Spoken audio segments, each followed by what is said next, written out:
తులారాశి వాళ్లకు ఈ వారం అనుకూలమైనటువంటి ఫలితాలు కలిసి వస్తాయి. అదృష్టాలు కూడా అట్లానే ఉండబోతూ ఉన్నాయి. చేపట్టిన పనులు అన్ని రకాలుగా విజయవంతమయ్యే సందర్భాలు ఉంటుంటాయి. సమాజంలో మంచి గౌరవ మర్యాదలు ఏర్పడుతుంటాయి. అందరికీ కూడా మీరు సలహాలు సూచనలు అందిస్తుంటారు.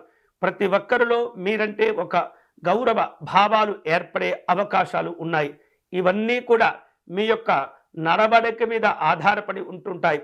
మీ యొక్క భవిష్యత్తును తీర్చిదిద్దుకోవటంలో మీరు వ్యవహరించేటటువంటి తీరే ఈ వారం మిమ్మల్ని నిర్ణయించబోతుంది. అలాగే ఉద్యోగస్తులకు ఉన్నతాధికారుల యొక్క ప్రశంసలు విశేషంగా లాభించబోతూ ఉన్నాయి. అనూహ్యమైనటువంటి కొన్ని రకాల మలుపులతో కూడిన ఆలోచనలు కూడా ఏర్పడుతుంటాయి. కార్య సాధన శక్తిని మీరు పెంచుకునే ప్రయత్నం చేస్తుండాలి. మంచి హోదాలు, గౌరవాలు, ఆనందకరమైనటువంటి సందర్భాలు కూడా చోటు చేసుకునే అవకాశాలు ఉన్నాయి.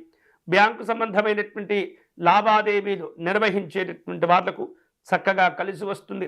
వ్యాపార వ్యవహారాలతో కూడినటువంటి భాగస్వామ్య సంబంధమైనటువంటి అంశాలు అన్నీ కూడా ఈ వారం కొంత ఉన్నతపరమైనటువంటి శుభ ఫలితాలను కలగజేయబోతున్నాయి. రుణభారాలు పెంచుకోకుండా తులారాశి వారు జాగ్రత్తలు తీసుకోవాలి. గొప్పవారితో స్నేహ పరిచయాలు ఏర్పడుతుంటాయి. వివిధ రూపాల్లో దూర ప్రయాణాలు చేసే అవకాశాలు కూడా ఉన్నాయి. ఈ వారం ఈ తులారాశి వారు శుభకరమైనటువంటి ఫలితాలు పొందేందుకై సుబ్రహ్మణ్య స్వామి వారిని పూజించటం, ఆరాధించటం మంచిది. స్వామివారికి అష్టోత్తర శతనామార్చన నిర్వహించటము, విభూతితో అర్చన చేసుకోవటం ద్వారా స్వామివారి యొక్క అనుగ్రహంతో మీ కార్యక్రమాలన్నీ కూడా విశేషంగా పూర్తి చేసుకోవచ్చు.